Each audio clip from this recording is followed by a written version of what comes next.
Hi, everyone. This is Heather Vickery. Thanks so much for tuning into this week's episode of the Brave Files podcast. You know, when you move forward with intention and you set boundaries and you remain true to yourself, you begin to lead the life that you were meant to live. This shift in both your mindset and actions will build the groundwork to unlock a bolder, deeper, and more fulfilling life in every aspect. It's in this shift that you find the empowerment that is within you. Because remember, empowerment isn't a gift somebody gives you. It's only there when you show up for yourself. So it's in these ways that you'll learn to choose bravely each and every day. So I invite you to join us for the Brave Method workshop that starts next week, Tuesday, December 8th. This is where you'll discover my proven 5-part method that's built specifically for those who are ready to take powerful action and up-level their life and their business. The Brave Method workshop is designed for you if you are ready to take intentional action and accelerate your success, both in your personal life and in your business. The event starts December 8th. Registration starts right now. Join us today by visiting vickeryandco.com. This is a completely free event. It's hands-on, it's intensive, it's engaging and exciting, and now is your opportunity to step out of your comfort zone and manifest your dreams. Again, register today at vickeryandco.com. So this week's episode is all about leading a business with compassion. My guest, Chris Gannon, grapples with this concept every day. As the founder of a recruiting company, Chris seeks to create an environment where both his employees and his clients feel safe and supported. During the pandemic, however, this business model felt more like a pipe dream than a reality. Rather than give up and succumb to a typical capitalist mentality, Chris chose to step into his brave and put his people first. This is a great episode. Chris and I talk about the idea that hard work and hard play lead to a well-rounded, balanced, if you will, life. And the fact that when you lead and serve from a good place, a place of honesty and authenticity, the money follows. It's important to make people feel heard in any aspect of your life, but listening to the people you work with is a key part of being a successful professional. Being an attentive and thoughtful listener will lead to more open doors and growth across the board. And interpersonal connections have value, all of them, no matter what. If you think it was a waste of time, reframe that conversation. We talk about this and so much more, so let's get to it. Empathetic, passionate, and charismatic. This is Heather Vickery, and you're listening to The Brave Files, stories from people living courageously. When we choose bravely in big and small ways, it powerfully elevates our lives. I hope these stories connect with you and encourage you to embrace bravery in every possible way, day after day. Together, we can build a movement of courageous living that enriches both our lives and our communities. And if you enjoy the show, I ask you to please share it with others. Maybe think of someone who you want to choose bravely right alongside you. Thanks for tuning in. Now here's the show. Hey everybody, this is Heather Vickery. I'm excited to have a new friend, Chris Gannon, here with me. And Chris and I met through PodMax, which is a really cool podcasting experience and event. And it's been so much fun to just briefly chat with you, Chris, to dig out what your brave story is. And it's one of the things that I love about this show is that we tell a unique story every week. And this just goes to prove this format where I really didn't have any prep and you didn't come to me and say, I have this brave story, I want to tell it. But we were put together. I think the universe has always got our back. And to realize that really everybody has a brave story. So I'd love for you to tell folks just a little bit about who you are and what you do. And then we're going to chat about what you do that's unique in your industry and how that is such a brave thing to bring to the world. Very cool. Heather, thank you for having me today. My name's Chris Gannon. I'm the founder of a company called Captivate Talent. We're a recruiting firm that specializes in building out revenue teams for early and growth stage startups. So that is cool. Right. Yeah, now I've been in recruiting for the better part, almost 2 decades now, like a decade and a half, but makes me feel old. You look really young. So I don't believe you at all. You look great. You look like you just stepped out of college. So your background, I loved it. You were in sales. What's the first thing that you sold out of college? Yellow Pages. And like straight up old school phone book, walking into a business, Yellow Pages. That's amazing. I wonder if everybody listening even knows my kids would not know what a Yellow Pages is. I would see. That's where I date myself when I really tell people what my real first job out of college was. That's awesome. You know what my first job out of college was? It's so similar, just as awful. I sold copiers. Ooh, Xerox, Ricoh, one of those? It was, yeah, that wasn't the brand that we sold. And I mean, I worked for the slimiest people on the planet. That level of sales where, same thing, knocking on doors. Nobody wants to buy a copier. And nobody really wants to buy a Yellow Pages ad either. We just do it because we have to. Well, we don't anymore. I got thrown out of so many auto body shops. Mostly the auto body shops.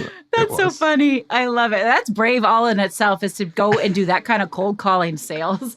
It's a training that you cannot get in any other type of job. You know what? It actually really sets you up for success, because then like if you move into another role in sales or something like that, and you have to like cold call, you're like, wait, you can't throw something at me physically. Like, if you curse at me, I can just hang up the phone. That's like awesome. This is easy now. That's so funny. It's true. Knocking on those doors.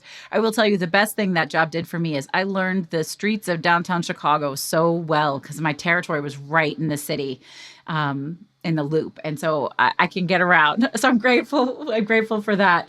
All right. So you went from selling ads in the phone book, which I think is such a great story. I really do, to going into recruiting. And tell us a little bit about what that environment was like and what then led you to starting your own business in a very different way. Agency recruiting. So big agency recruiting, which was at that time, it was a little bit like Wall Street-ish, like the movie. Yeah. Oh, very cutthroat. Yeah. Corporate, cutthroat, clean shaven, suit and tie every day, 14, 15-hour days. I mean, it was really good boot camp early in life. Taught you some good skills and, good like self-discipline. And maybe some things you don't want for your life. And a few things that you once you step out of that world, you're probably like, oh, I should get rid of this part of me. Okay, excellent. So tell us about that. What did you love? What did you learn that you've used every day of your life since then? It's the first thing was I had to be in the office. The absolute latest you were allowed to be in the office was 8 a.m. Oh, shit. And you were able to leave at 5 o'clock on Fridays.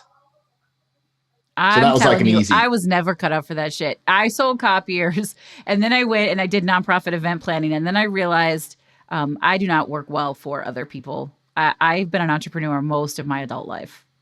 Well, when you do the outside sales, it's kind of cool, especially out of school. You're like, oh, I got a 10 o'clock appointment today. I know. I did a lot of shopping. I did a lot of shopping. Yeah, and a lot of eating. I never had an 8:30 meeting when I sold Yellow Pages. That's probably why I got thrown out of those auto body shops. Walking in at 11:30 saying like, hey, what's up? That's too funny. But yeah, there was a lot of self-discipline that was taught. I mean, 7:30 in the morning was normal time to be in the office, and you learned how to just endure and push through. There was a recession in there. Yeah. My first year in the business, everyone had nice suits and it was like printing money. And as a 23-year-old, I was like, this is the greatest thing in the world. Yeah. And then 2008 happened and I was like, what's happening? The world's burning down. Yeah. So the recruiting industry took a hard nosedive, and I watched my team go from I think it was 120 to 43. And you stayed on the team. And it was just, I think it was part dumb luck. I was a low headcount cost. I didn't know anything better than to make 120 phone calls a day. So it was kind of like, that's drive like a mother. You just had that. There was no way to outsmart it except by just sheer will. Yeah. And, you know, I think that's important at that point in life. You have to kind of just have that. I think it's kind of important for everybody. I mean, folks tune into this show for a lot of different reasons, but we had a lot of entrepreneurs, and like that willingness to, and I'm a big fan of creating work-life harmony. Like, I do not actually think you have to work 24 hours a day. I think you should sleep. I think you should take vacation. I think you should eat well, all of those things. But you've got to just get in it and do it. If it's 120 calls a day or whatever it is, if you don't show up, nothing works. If you're in your 20s and you're not out working everyone around you, like you're not going to be able to make it when you're in your 30s, because the energy level's just not the same when you're there. So like, that's true. I'm tired. These were like Tuesday nights going out till 2 a.m. and then you're just in the office. You can't do that in your 30s. Yeah, try your 40s. Just 40s, wait. I would be dead. You'd be dead. I'll be 46 in just a few weeks. Really? Yeah. No way. Yeah, true story. All right. Yeah. And I'm tired. I mean, I'm a single mom and I adore my children, but they are with their other parent 50% of the time. And I'm like ready to fall into bed when they leave, because I stay up late and I spend time with them, and one of them doesn't like to sleep. And I'm like 9 o'clock. I'm like, oh, they're gone. I'm like, I got to go to bed. So I can't do it. 26-year-olds out there, put the work in now. Like, it does not get easier. Well, lay that foundation, which I think is really important. Although I will say, all of you listening, I probably don't have very many 26-year-old listeners. You can still put the work in the hours. I'm a firm believer, and I would love to know how that's shifted for you, Chris, in particular. Like, if you have 5 to 8 actual dedicated, focused hours of work a day, you can really rock some shit out. I really believe that. You should. There are so many distractions, I think, today. Yes. That if you could, even 5 hours a day, if you get 5 hours out of your people, if you get 5 hours out of yourself of like pure focused work, like, you've won. I hear that, right? Because most of the time we're fucking around. Like, if you're actually making those phone calls or writing whatever you're writing or connecting and all of that, if you're doing your work, you don't have to work like a lunatic. You don't. So tell me what you hated about this agency recruiting that you then went to create your own business and in a completely different way. So yeah, there was a little bit of a journey in between. So the thing I hated, and I think I had this my old book boss from the Yellow Pages met me for lunch one day. She said, I'm so proud of you. You were the guy I couldn't get to work on time sometimes. Like, look what you've done. She's like, but you feel like there's something missing. And I don't know how she saw this, but I wasn't able to be creative. Like, as creative as you got was if you wore a white shirt or a blue shirt or a pink shirt that day. That's about as creative as you got. Like, brown shoes were frowned upon. You had to wear black shoes. Brown shoes were frowned upon. And I hated that, because I grew up with my father was an entrepreneur. My grandmother on his side was an entrepreneur. My grandfather on my mother's side owned his own record company. So like, oh, cool. So you were born and bred an entrepreneur. I couldn't do other things. So that this old boss sat me down. She gave me a book, and it was called Poke the Box. And I still laugh at her when I see it. It's always on my nightstand. Really sounds inappropriate. I'm not going to lie. Yeah, it wasn't a good book to give a 28-year-old at a big corporate company that had ideas. Like, it was not healthy for my work life situation at the time. So I read it and I was like, oh, I can have ideas and I can do other things. And it didn't work. It just, because you just weren't in a space where there was any autonomy or ability to do that. No, there was no way of, like, when Facebook came, like, I used Facebook to help me recruit, and they blocked it. And I was like, what do you mean? Wow. This is where all my people are. This is where my network is. And they're like, don't use Facebook, use our system. And I'm like, that's stupid. Are they still around? Because I feel like they're very big. They're still around. They're using Facebook now, though. They're probably using Facebook now. I think they're just figuring out what LinkedIn is. Wow. What I see on LinkedIn. But, they're a 40-year-old brand, so they don't need to think like that. Like, that's true. They don't need to be innovative. But for me, I was like, how am I going to find my network? They're on LinkedIn. They're on Facebook. So I left, which was crazy and scary. And my parents were like, are you sure? Like, you Leave have a a steady really job. good job with a Yeah. big salary. You're about to get promoted again. You just had an awesome year. My team was number one in the company. And I left and I went to a startup and I walked in and there was a laptop. And that was my team. And that was my, like, here you go. Here's your training manual.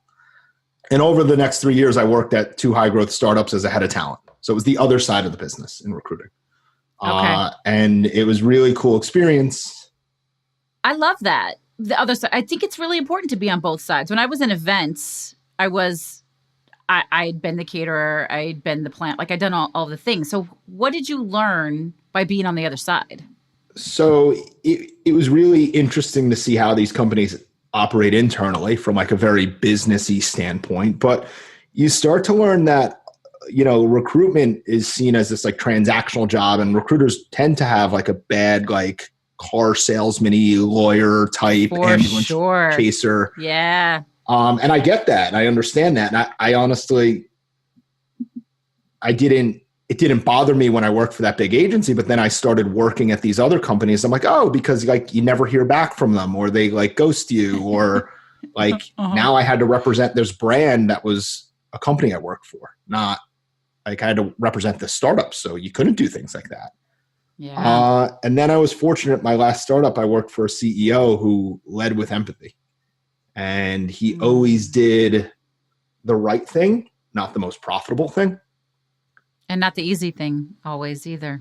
And it taught me that if you do this, it might work for you too. Like there is a greater, I don't want to say strategy, because that almost seems like you're doing it intentionally to reap benefits. But like if you lead with good and you lead with like a good mindset, like it works. Like you don't always have to be thinking of your bottom line, your profit, and like looking at people as transactions. What I love about that, and what I've learned so much from being a coach, is that the money comes when you lead and you serve from the right place.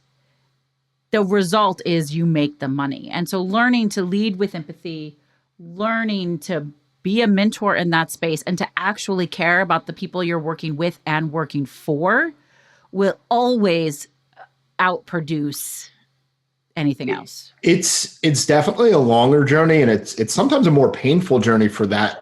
Like, yeah. I mean, when I started my company, when I started Captivate Talent and I hired my first employee, like I gave her benefits and paid her a salary, which most companies in the recruiting world, like they pay you on a draw. That's super stand up of you. And people are like, what do you mean you're paying giving her benefits? And I paid for her full benefits. And I was like, well, if she's worried about, and this was a lesson I heard from my old CEO, like if you're sitting there and you're worried about your health and if you should go to the doctor or not, because it's going to cost you $600, you're not working your ass off. Or are you going to be a good employee? Yep. So like, I love that. And it's, again, is it the most fiscally savvy thing to do? Probably not. You could probably get away with being like, oh, we're a startup, we don't have benefits. Of course you can get away with it, but what you're doing is building a team of people, and it sounds like it's what you've done, that they're gonna show up, they are gonna fight for you, they're gonna work hard for you, you change businesses, they're gonna follow you, they're gonna go where you go because they know you've got their back. Well, that's what I mean. I think it's working. It seems like it's working. I think they don't hate me. But that's important. I think that's important in this business area that I'm in, because like recruiting has this connotation of like these dirtbags that just want to make money. And like when you think about it, there's probably 3 really big decisions that every person's going to make in life: where they're going to live, who they're going to be with, and where they're going to work. Like, we're screwing with one of those decisions. Like, how can you not be empathetic to somebody? Like, how can you try to force somebody into a job because you're going to make money off of it that they're going to have to sit in for 8, 9, 10, 11 hours a day? Oh, a lot of people do. It's insane. A lot of people just don't care. But it's not. I will tell you that I know I do a lot of corporate work, a lot of corporate coaching, and the companies that are on the precipice or that are really thriving are thinking like you. They are changing those patterns and those habits. We want to teach people to lead from the ground floor up. There's this whole, I mean, you're in recruiting, you promote people because they're good, let's say salespeople, but they don't have any idea how to manage or how to lead or how to do any of that. And it with the approach that you're using and that so many really smart companies are using, you're avoiding that problem. You're training people to be empathetic leaders, to ask good questions, to listen, to hold space, which makes you, by the way, better in sales, right? Doesn't it? I mean, it's funny that like when this whole pandemic thing started, like the big LinkedIn sales like gurus were saying, lead with empathy, lead with empathy. I'm like, wait a minute, this is like now a tactic. Like, why weren't you doing this last week? Like, how about you just be like not an asshole in sales? Like, maybe people like working with you. Yeah. And it's cool now. Like we're in year 3 of our business and like watching all these things manifest. Like these people just come back to us and work with us, and we're largely a referral driven business. Like I like to say, like I lead sales, and I say that in quotes because we're on radio now, so I have to just not.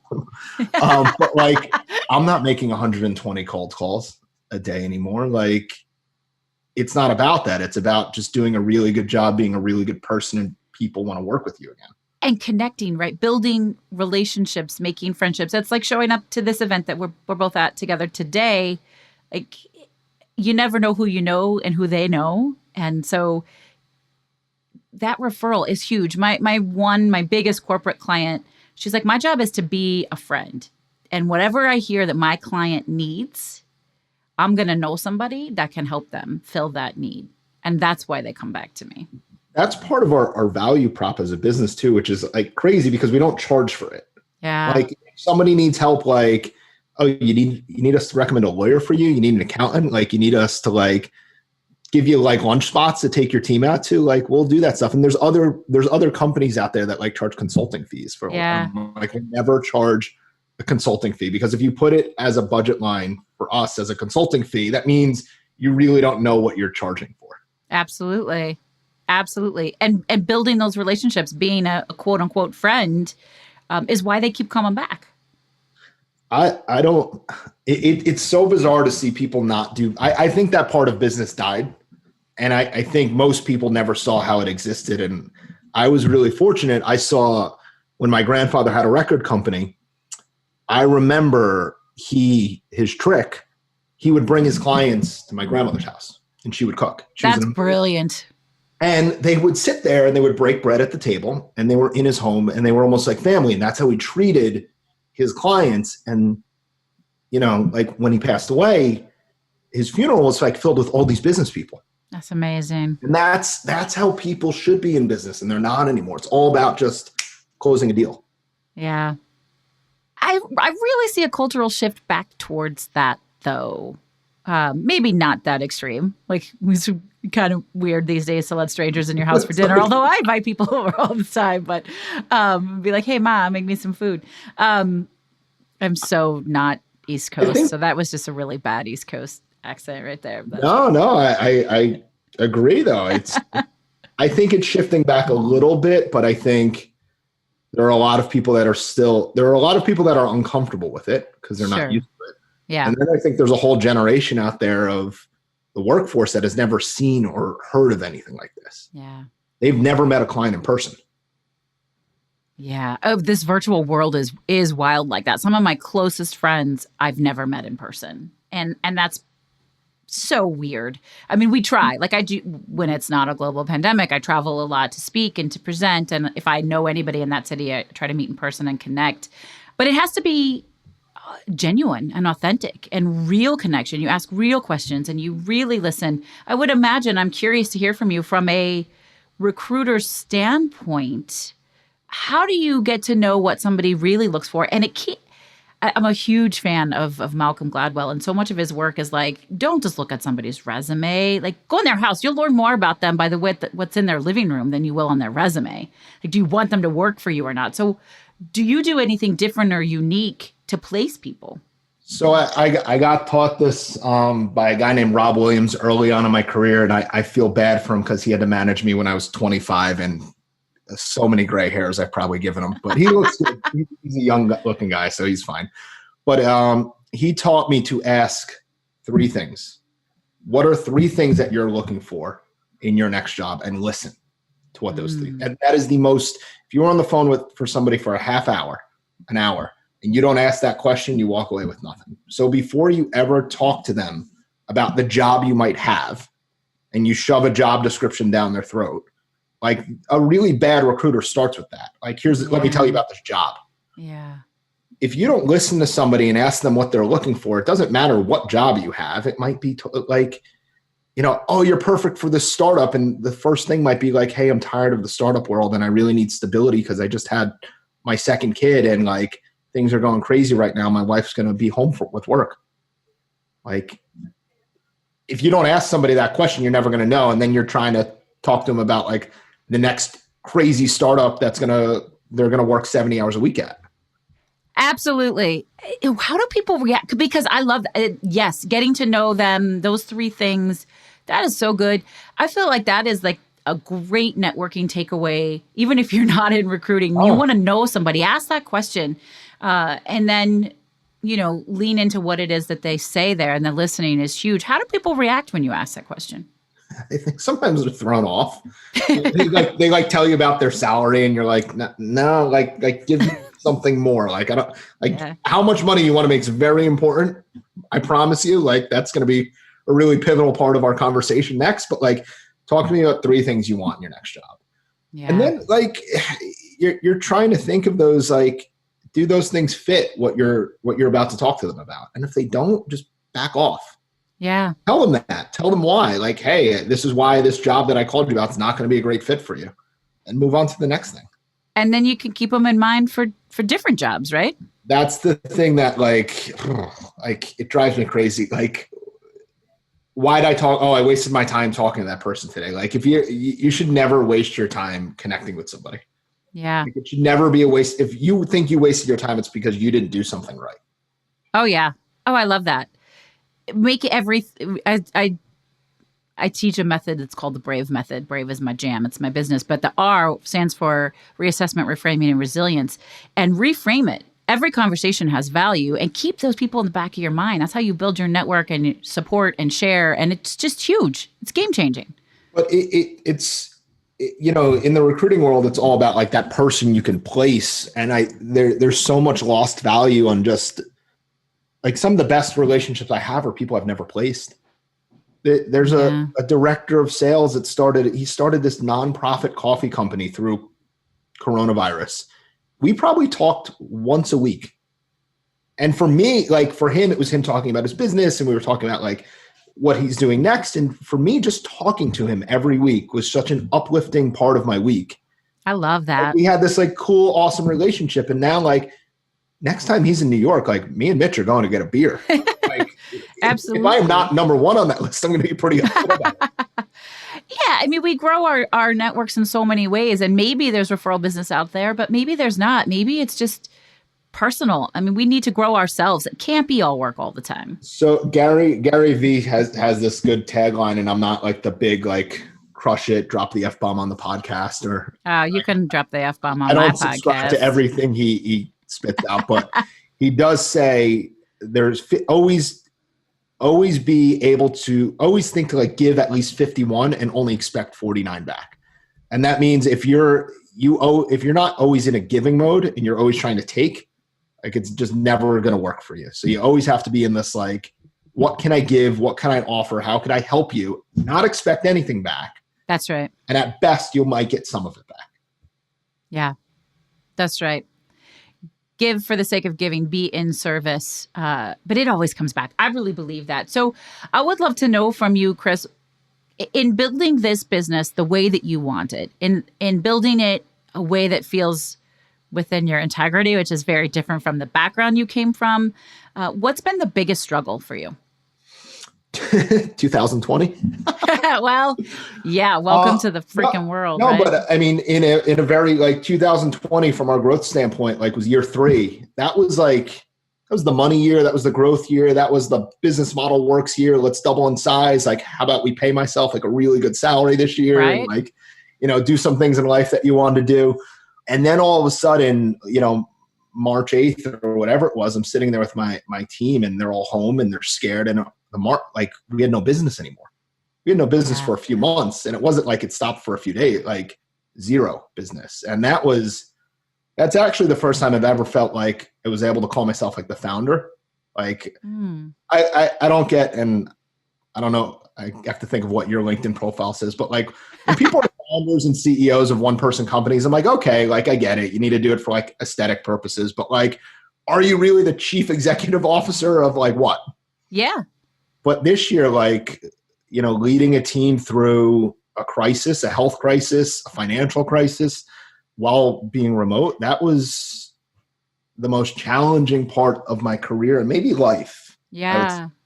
How did you best support your people through that? Like, what did you do that may or may not be different from what other people did to keep them with you and make it work? Did a lot of things wrong. All right. Welcome to business ownership. Everyone was like jumping on Zooms about the playbook and the strategy. Like nobody had a playbook. Nobody had whoever had a playbook for this one, like what were you in on that we weren't? You know, it was the thing. Actually, it wasn't that hard to shift mindset because like caring about your people, like you have to care about your people. And I'm like, what do you mean you have to now care about your people? Yeah, you were already doing that. Lots of people weren't, though. How fucked up is that? Like there were so many horror stories of like, oh, we got on a 5-minute company-wide Zoom and they laid off 200 people. And you're just like, these people like dedicate a good part of their life to you and you just laid them off on a Zoom call in 5 minutes? Like you couldn't have a one-on-one, like at least with them. I get it. You couldn't see them in person and call them into your office, but you couldn't just have a one-on-one conversation with them and tell them why it's not going to work out. And unfortunately the business couldn't support them. And a lot of companies did that. We had competitors half in size, like overnight. And I was just like, how can you do that to people? So you were able to keep all your people? So my promise to them was during the pandemic, I was going to hold on as long as I can without laying anyone off. And there were 2 reasons for that. The strategic business side was if I can keep my team together when we come out of the back end, hopefully we'll have still a team together. For sure. The other thing was like, I noticed something like we're a New York centric company and like lots of our employees were in their apartments, like small apartments and they were stuck there. And I'm like, oh my God, awful. Like, what are people going to do? Like it was March and April were really bad here. Like we were shuttered at home and like you couldn't leave. So I'm like, wait, this Zoom call that we log on in the morning and you see your teammates, like that's all like, you got. That almost at one point turned into like a wellness check. I'm sure it did. And like, I couldn't imagine telling somebody like, there were companies that like furloughed people and like, oh, we'll hire you back like in September. And I'm like, so you're going to make them sit at like home, like while this rages around them and not give them any sense of like a purpose? And I'm sure there's some days where my team's like, shut the hell up. We do not want to hear from you. We do not care about the purpose you want to give us. But I mean, our strategy was like, hey, let's get really good at like marketing and let's just be good people and let's talk to anyone that we can that we could help. Yeah. Help, serve, be a friend. And that was whether they were in our business or not, like anybody who needed resume help, we put open office hours up just to like chat with them for 20 minutes and give them advice. I love that. And it worked. I think it worked. People called us back when people started hiring again and they were like, we love your stuff that you've put out. And it wasn't on, there was no like grand design. Right. I could sit here now and say like, this was our strategy. Just be a good person. We and whiteboarded this out and this is how we were going to like really attack the market. Like, I love it. It was really natural. And I think that was the best part about it. That is awesome. What an incredible business model you've built and role model for the people who work for you and the people who hire you. I love that. So that's a lot to celebrate. And we talk a lot about celebration on this show. So how do you like to celebrate the big things and the little things? How do you celebrate? How do I celebrate? Pour myself a drink at the end of the day. So. I'm all right with that. Hey, that's at the end of the day, like when you pour that drink because something good happened, it tastes a little different. I feel that, or when something bad happens, but whatever. Yeah, it's a little bit of a different taste then. At that. You have to. It's hard sometimes to celebrate, and that was Like coming out of this, we didn't have any wins.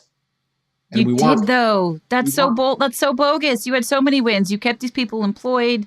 You connected. You made new connections and friends. Like, but it didn't feel like we were winning. Like we needed to feel like it was almost like this was what we were doing worth it? Like what were we doing the right thing and was it making sense? Like was it manifesting itself? Like this vision, and it really got put to test. Like this vision that I started the company on, like be a good person, be empathetic, like try to treat people the best way and always try to help people even if it doesn't help you. Like the last 7 months really put that to the test. It was like, we're going to see if this really works. Like the universe was like, we're going to gut check you. yeah. You really have the grit to keep doing this. And you do. You did. There were a couple times where we could have been like that sneaky, slimy, like push somebody into something or really like hammer down on a client. And we didn't. And it worked. Super cool. One of the first clients that called us back, like I asked her, I'm like, why'd you call us? She said, I love the stuff that you guys have done.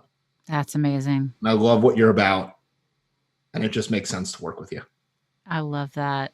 And you got to celebrate that shit, man. We did. We're celebrating now. We are. It's just, you got to be a little cautious. You can't like, well, your celebration, your whole team out at a bar or like party. No, but celebration can be anything. Celebration can just be like actually acknowledging it out loud on your daily team meeting or whatever. Like celebration. I really believe in the power of celebration, and it partners with the power of gratitude. Joy shared is happiness returned. That sounds so trite and cheesy, but being able to say, this awesome thing happened, and we need to like fist pump or, have a dance party or just say, yeah, man, I am so glad you're on my team. Like that's celebration. I think it's probably my biggest area for growth. Like that I've like, when I ran a team and it wasn't my team per se, and I was just the manager, it was like easy to like fist pump, high five and celebrate. But when you're the founder and you're running your business, you're consumed by like all these other things. So if somebody over here closes a deal, you might be consumed by all this other stuff. Sometimes you don't recognize it in the right way. All right. Well, so here's my challenge to you, Chris, is give this equal playing field to all of the wonderful empathetic things that you're doing, because you'll see celebration and gratitude. You'll see that it's contagious to your team and morale will shift. It's a good challenge. I definitely do that. Maybe that's why we got matched up today for this. Maybe so. We got to stay in touch so you can let me know how it goes. I will. All right. So I know we're almost out of time, but I ask this question every week. It's really, really important to me. And I'm actually really excited to hear your answer. What's your favorite charitable organization to support? Charity Water. Okay. Tell me more about Charity Water. So I was fortunate enough where I saw Scott Harrison speak, and he's the founder. He's this nightclub promoter who turned into, had a little bit of an out-of-body experience and moment where he's like, I need to serve. And he started Charity Water, where every dollar that's donated to Charity Water goes directly to helping people in mostly Africa get clean water. So they go drill wells over there. And I believed in the company, because I saw he has this amazing story about serving and empathy and all the things that I try to do in my business. Yeah. But his model too, the company is funded by private donors. Like Jamie Dimon at like angel investors. Yeah. We'll give them $1 million to run their payroll, but every donation somebody like me makes goes directly to people. That's cool. So it's not like, other charities are like 10 cents for every dollar you donate actually goes to that charity, and then everything else pays some CEO's salary. This goes directly to the people they help. I love that. So they're going to be our charity of the week. And folks, we ask you always, every single week, get to know them. Give them a little social media love. Share. If you have something to donate, do so. If there's a way to get involved, do so. But I really believe in the power of coming together as a global community to support and grow. Read his book. It's pretty life-changing. Gives you what's the name of the book? Thirst. Thirst, of course. By Scott Harrison. Yeah, it's pretty eye-opening. All right, cool. We'll link to that in the show notes for sure. Chris, this has been so much fun. We didn't know what we were getting into with one another, but I kind of think we're kismet, and I really look forward to getting to know you and being part of your global network, because you've got a great energy and it's so wonderful to see it. And Heather, if you're in New York soon, I promise you, I'll cook for you. Okay, I am down. Sold. I would love to be. I have a lot of clients and friends in New York. I can't wait to be able to travel again. I'm ready. Me too. Get me on a plane. I am never thought ready. I'd be crammed in a plane seat. So right. All right. So listeners, this was awesome.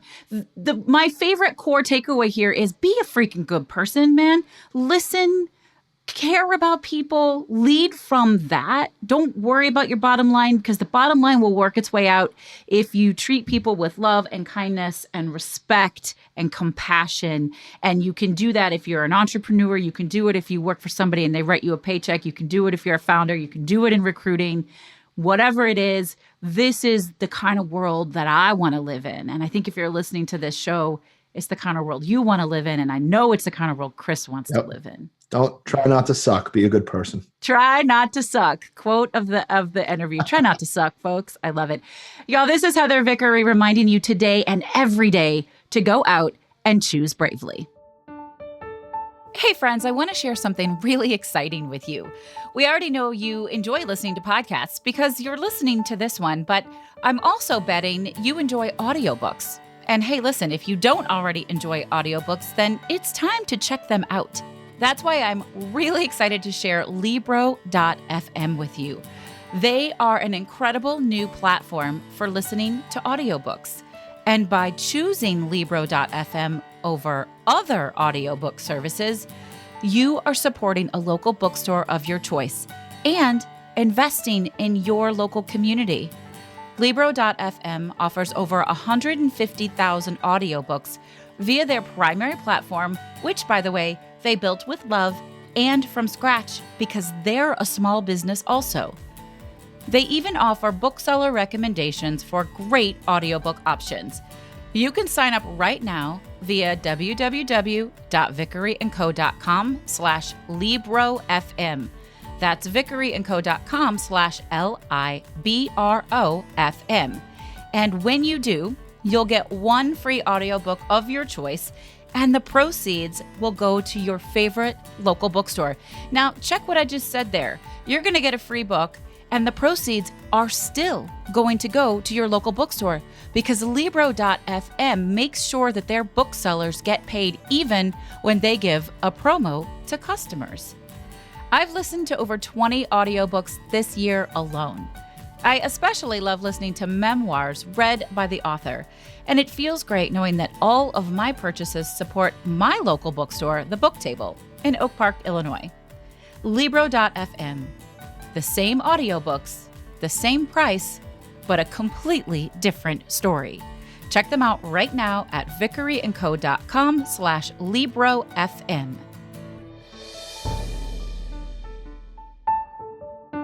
Have you ever thought about starting a podcast? Maybe you've had this thought and then quickly shut it down because who has the time? Or you don't know how, or gosh, it just all seems too hard. If you have something to share with the world, we want to encourage you to get your message out. The world needs to hear it. Did you know that 50% of all homes are podcast fans? If you've ever wondered about having your own podcast or how it can increase your business or get your message across, then please join me and the other experts from the Podcast Power Academy for our monthly free Q&A session. It's called So You Want to Start a Podcast? This casual live conversation will help you understand how podcasting can be a great decision, why now is the best time to get started, and how to get into action with it. Visit podcastpoweracademy.com to learn more. You've been listening to The Brave Files, stories of people living courageously. To learn more about the show, find our show notes and full episode transcripts, or to get some great bonus content, visit thebravefilespodcast.com.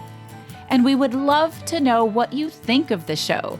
You can give us a call at 312-646-0205. Let us know your thoughts on the episode, the show in general, or maybe share with us how you're out choosing bravely. This episode is brought to you by Vickery & Co. Success Coaching. Coaching that helps you maintain a life well lived and a business well run. Learn more at vickeryandco.com. Our music was created and produced in a custom collaboration with Matt Lewis from ML Creative Consulting, a boutique firm dedicated to helping clients identify their unique sound and amplify their brand with custom delivered soundtracks. We couldn't do any of this without our extraordinary audio engineer, Andrew Olson. Learn more about him and check out his work at findandrewolson.com. And special thanks to everyone on Team Brave, from our producers, associate producers, copy editors, writers, and support team. Special thanks to Molly, Mary, Kim, Sabra, and Sabrina. I'm your host and executive producer, Heather Vickery. Thanks for tuning in, and we'll talk to you next week.